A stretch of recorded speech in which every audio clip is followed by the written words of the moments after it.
नमस्कार, जोहार। झारखंड का 50 सबसे बड़ी खबर। अगर आपने अभी तक हमारे चैनल दिसम न्यूज़ को सब्सक्राइब नहीं किया है तो सब्सक्राइब कर ले ताकि हर ताज़ा खबर आप तक वक्त पर पहुंच सके।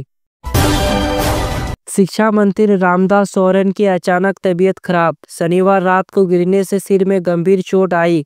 जमशेदपुर के टाटा मोटर्स अस्पताल में भर्ती किया गया, जहां उनका सीटी स्कैन हुआ और डॉक्टरों ने ब्रेन स्ट्रोक व ब्लड क्लॉट की पुष्टि की। तत्काल एयर एम्बुलेंस से दिल्ली भेजा गया और अपोलो अस्पताल में एडमिट किया गया।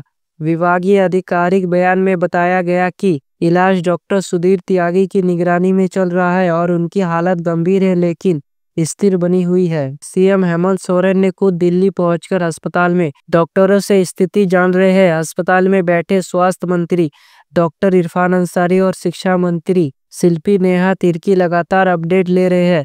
सरकार ने जनता से अफवाह फैलाने से परहेज करने और शिक्षा मंत्री के जल्द स्वस्थ होने की दुआ करने की अपील की है।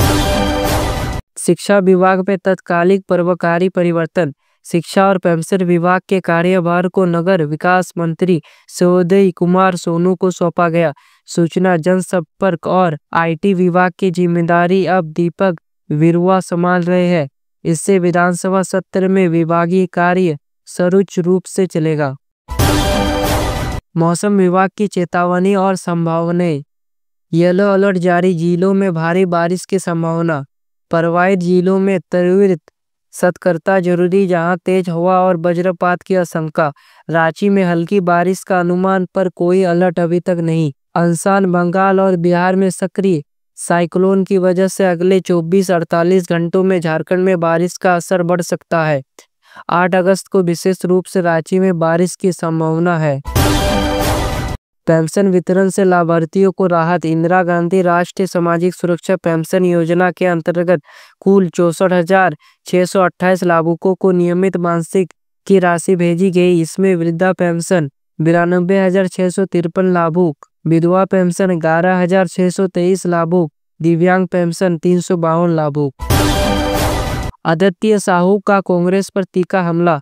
भाजपा सांसद आदित्य साहू ने आरोप लगाया है कि कांग्रेस पिछड़े वर्ग को हितैषी बनाने का नाटक कर रही है। कहना है कि कांग्रेस ने मंडल कमीशन रिपोर्ट को दबाकर रखा है, कभी पिछड़ा वर्ग आयोग को संवैधानिक दर्जा नहीं दिया। नवीन जायसवाल को मिली भाजपा में नई जिम्मेदारी। हटिया विधायक नवीन जायसवाल को भाजपा विधायक दल का मुख्य सचेतक नियुक्त किया गया। समाज और व्यापार संगठनों ने इस नियुक्ति को संकेत माना। उन्होंने जमकर बधाई संदेश भेजे। कांग्रेस विधायक प्रदीप यादव की प्रश्नोत्तरी। उन्होंने केंद्र सरकार पर झारखंड आरक्षण बिल जानबूझकर अटका रखने का आरोप लगाया। कहते हैं कि भाजपा ने संवैधानिक आरक्षण का विरोध किया होता तो संभवतः आजादी के समय पिछड़े वर्ग को उनका अधिकार नहीं मिलता। राजभवन पर एसएससी समुदाय का विरोध प्रदर्शन। अनुसूचित जाति आयोग गठन, आरक्षण बहाली और राजनीतिक प्रतिबंधित की मांग को लेकर प्रदर्शन। भाजपा नेता अमर बावरी भी शामिल करते हुए सामाजिक अधिकारों को पुकार को जोरों शोरों से उठाया गया। हर घर तिरंगा अभियान की रूपरेखा। 10 से 14 अगस्त झारखंड के प्रत्येक मंडल में तिरंगा यात्राएं आयोजित की जाएगी। साथ ही सफाई अभियानों और देशभक्ति कार्यक्रमों की भी योजना बनाई गई है। रांची में पहली बार डिफेंस एक्सपो। 17 से 19 सितंबर तक रांची में ईस्ट टेक 2025 डिफेंस एक्सपो का आयोजन किया जाएगा। ये कार्यक्रम भारतीय सेना की पूर्वी कमान एवं SIDM की संयुक्त पहल है। धनबाद में चिकित्साई शिक्षा को बढ़ावा। धनबाद सदर अस्पताल परिसर में 13 एकड़ भूमि पर नया मेडिकल कॉलेज स्थापित किया जाएगा। डॉक्टर आलोक विश्वकर्मा के अनुसार इससे बेहतर स्वास्थ्य सेवाओं के साथ शिक्षा भी मजबूत होगी। मुख्यमंत्री मैया सम्मान योजना की 11वीं किस्त जारी। रांची जिले में 96 करोड़ से अधिक राशि, 3.5 लाख से ज्यादा महिलाओं को सीधा बैंक खाते में 5,000 की सम्मान राशि भेजी गई। वरिष्ठ पत्रकार हरि नारायण सिंह का निधन। आजाद सिपाही अखबार के प्रधान संपादक हरि नारायण सिंह का निधन हुए। रांची के सैफर्ड अस्पताल में इलाजरत थे। मृत्यु के पतिता जगत में गहरे दुख की लहर। अग्निवीर भर्ती रैली की तैयारी 22 अगस्त से 4 सितंबर तक रांची खेलगांव स्टेडियम में आयोजित होगी अग्निवीर रैली। इसमें तकनीकी क्लर्क, ट्रेड्समैन, जनरल ड्यूटी और अग्निवीर पदों के लिए भर्ती होगी। आवेदन अयोग्य 8वीं 10वीं या 12वीं पास युवा। पीएम किसान सम्मान निधि की 20वीं किस्त प्रधानमंत्री मोदी द्वारा 23 लाख से ज्यादा झारखंडी किसानों को वित्तीय सहायता के रूप में डीबीटी के माध्यम से राशि भेजी गई। हालांकि 1,65,000 किसानों को लाभ से वंचित रहे। सरकार ने उन्हें टोल फ्री नंबर पर संपर्क करने की सलाह दी। झारखंड के पूर्व मुख्यमंत्री शिबू सोरेन का निधन। झारखंड के दिग्गज नेता और 3 बार के मुख्यमंत्री शिबू सोरेन का 81 वर्ष की उम्र में निधन हो गया है। वे लंबे समय से किडनी की बीमारी से पीड़ित थे और दिल्ली के एम्स से सटे गंगाराम अस्पताल में उन्होंने अंतिम सांस ली। शिबू सोरेन झारखंड राज्य के गठन के एक प्रमुख स्तंभ थे। लोग उन्हें दिसम गुरु के नाम से भी जानते थे। उनके निधन की खबर से पूरे देश में शोक की लहर।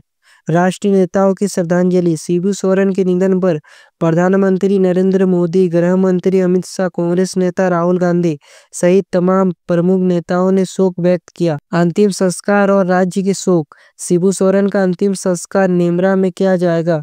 राज्य सरकार ने उनके सम्मान में 3 दिन का राज्य के शोक घोषित किया है। 4 अगस्त और 5 अगस्त को झारखंड के सभी सरकारी कार्यालय बंद रहेंगे। कैबिनेट विभाग ने इसकी अधिसूचना भी जारी की है।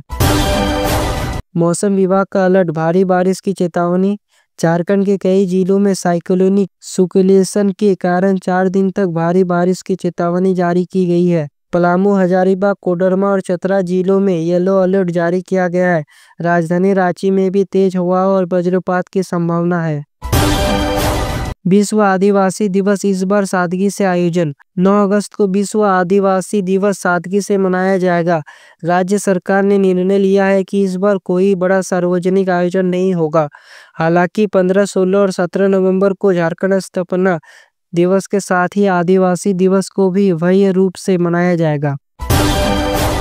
बिजली व्यवस्था को लेकर विपक्ष का हमला।